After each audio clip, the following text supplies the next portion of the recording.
নমস্কাৰ মই আপোনালোকক আজি এখন খুব আচৰিত এফআইআৰ দেখুৱাম আচৰিত চাঞ্চল্যকৰ এখন এফআইআৰ এই এফআইআৰখন সিআইডিয়ে অসম পুলিচৰ সিআইডিয়ে আমাৰ জুবিন গাৰ্গৰ মৃত্যুৰ লগত জড়িত শ্যামকানু মহন্তৰ ওপৰত এই এফআইআৰখন দাখিল কৰিছে নতুনকে যোৱা 20 তাৰিখৰ দিনা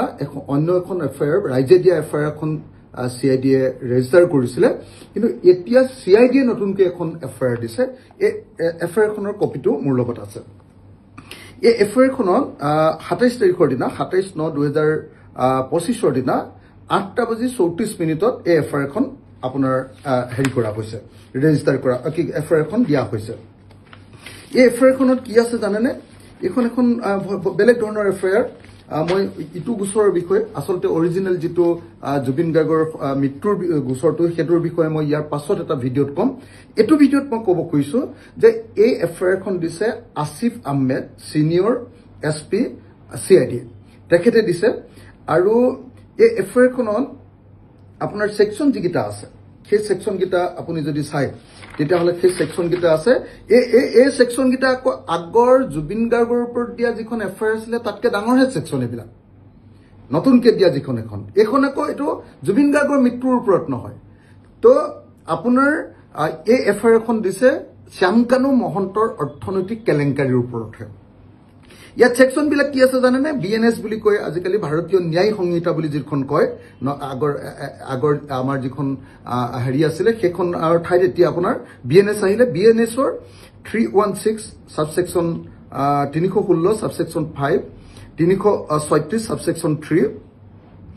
337 সেকশন দিছে 338 সেকশন দিছে 339 সেকশন দিছে 340 সাবসেকশন 2 দিছে 341 সাবসেকশন 1 দিছে আৰু 342 সাবসেকশন 1 দিছে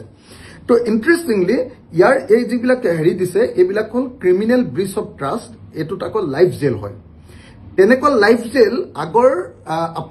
আপোনাৰ কি কয় আপোনাৰ জুবিন গাৰ্গৰ মৃত্যুৰ গোচৰটোত অকল এটা সেকশনে আছে ইয়াত কিন্তু এনেকুৱা লাইফ জেল দিয়া কেবাটাও সেকশন মই ইয়াত দেখিবলৈ পালো এটা ফৰ্জাৰী 7 ইয়াৰ্স জেল হ'ব পাৰে হেৰিয়াৰ শ্যামকানু মহন্তৰ ফৰ্জাৰী অফ ৰেকৰ্ডছ গভৰ্নমেন্ট ডকুমেন্টছ এটো 7 বছৰ হ'ব পাৰে ফৰ্জাৰী অফ সিকিউৰিটি লাইফ এটো লাইফ ইমপ্ৰিজনমেন্ট হ'ব পাৰে গুটে জীৱন যাৱজ্জীৱন হ'ব পাৰে জেল হ'ব পাৰে পজিশন অফ ফোৰ্স ডকুমেন্টস এটো 7 বছৰ জেল হ'ব পাৰে use of false documents life jail হ'ব পাৰে পজিশন অফ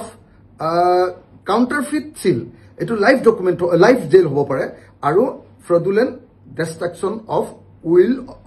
অথৰিটি এবিলাকতো লাইফ জেল হ'ব পাৰে ইন্টাৰেস্টিংলি যে যি সময়ত আমাৰ হাৰ্ট জুবিন গাৰ্গ অসমীয়া জাতিৰ ইম্পৰ্টেন্ট আটাইতকৈ ইম্পৰ্টেন্ট এজন গায়ক তেওঁৰ মৃত্যুৰ কাৰণে যিকিটা সেকশন দিছে মাত্ৰ 3টা সেকশন ইয়াত কিন্তু দিছে কেটা সেকশন 8টা সেকশন ইয়াৰ 8টাৰ ভিতৰত এটা দুটা আপোনাৰ 3টা 4টা 5টা সেকশন ইয়াক লাইফ জেল তাত আকৌ মাত্ৰ এটাহে লাইফ জেল এটো ইন্টাৰেস্টিং ঘটনা এই যিখন নতুন এফআইআৰখন দিছে এই এফআইআৰখনত কি পাইছে জানেনে কি কাৰণে দিলে জানেনে যে সেদিনা যেতিয়া আপোনাৰ মহন্তৰ ঘৰলৈ গৈছিলে আপোনাৰ শ্যামকানু মহন্তৰ ঘৰলৈ পুলিচ যাওঁতে কি পালে জানেনে এক নম্বৰটো কি হল যে তেওঁলোকে পালে যে কমিশন অফ সিৰিয়াস ফাইনেন্সিয়েল ইৰেগুলাৰিটিজ সাংঘাতিক ধৰণৰ অৰ্থনৈতিক কেলেংকাৰী কৰাৰ কিছুমান ডকুমেন্ট পালে ফৰ্জাৰী মানে 2 নম্বৰী কাগজ বনোৱাৰ কাগজ বস্তু পালে use of fraudulent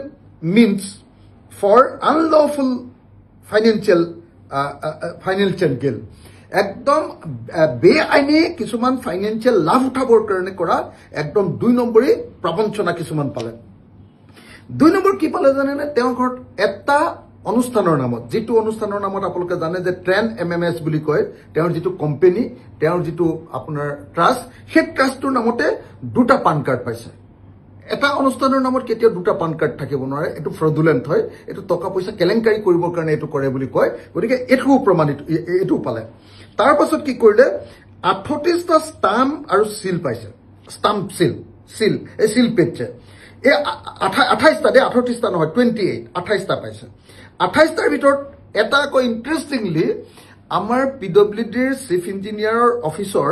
assistant engineer PWD chief engineer অফিচৰ এছিষ্টেণ্ট ইঞ্জিনিয়াৰ এজনৰ নামতো এটা চিল তাত পোৱা গৈছে তাৰমানে তেওঁ হেৰিয়ে নিজাববীয়াকে কিছুমান চিল বনাই 2 নম্বৰী কাম কৰিছিলে সেইটো প্ৰমাণিত হৈছে তাৰপিছত 4 নম্বৰটো কি পালে জানেনে organise financial crime organise financial crime কৰিবৰ কাৰণে কি কৰিছিলে যেটোত prevention of money laundering act 2002 যৰ পৰা আমি জানো যে সাধাৰণতে কি হয় ইডিএ যিবিলাক কেছ লয় ইডিএ কেছ ল'ব পৰাৰ যোগ্যতা থকা এনেকুৱা বহুত কেলেংকাৰী অৰ্থনৈতিক কেলেংকাৰী ডকুমেণ্ট পোৱা গৈছে বুলি কৈছে আৰু এটা ইণ্টাৰেষ্টিং বস্তু যে যি সময়ত অসমৰ মুখ্যমন্ত্ৰীয়ে কৈ থাকিছিলে যে নাই তেওঁ একো সহায় কৰা নাই দেখা গৈছে যে আপোনাৰ শ্যামকানু মহন্তই PMGSY ৰোডত কাম কৰাৰ PMGSY ৰাস্তাৰ নিৰ্মাণ কৰাৰ ঠিকা লোৱাৰ কিছুমান ডকুমেণ্ট পোৱা গৈছে অসমৰো আৰু অৰুণাচল প্ৰদেশৰো